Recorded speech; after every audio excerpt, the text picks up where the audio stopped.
আসসালামু আলাইকুম গাছ সবাই কেমন আছেন? আশা করি ভালো আছেন। দেখেন একটা রশি নিছি আমি, আর এই যে খেজুর গাছ প্রায় 30 ফুট হবে।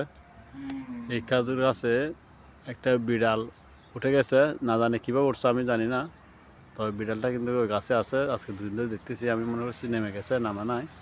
তো এই সারা শব্দ পাচ্ছি না, সেজন্য আমি উঠতেছি। যদি বিড়ালটা যদি বেঁচে থাকে তাহলে আমি দেখি ইনশাল্লাহ ওই খেজুর গাছের ডগা থেকে নামাবার উদ্যোগ নিছি। এই যে খেজুর গাছের হাবিল, এটাকে হাবিল বলে আরবিতে। এটা বাচ্চা আমি উঠবো এখন। দেখেন বন্ধুরা, অনেক নিচে, আমি অনেক উঠছি। দেখেন অনেক বছর ওঠা হয় নাই, গাছটাতে অনেক খাঁচড়া, এগুলো সব সাফ করতে হবে। শুকনো ডাল আছে এখানে, এই ডালগুলো সাফ করে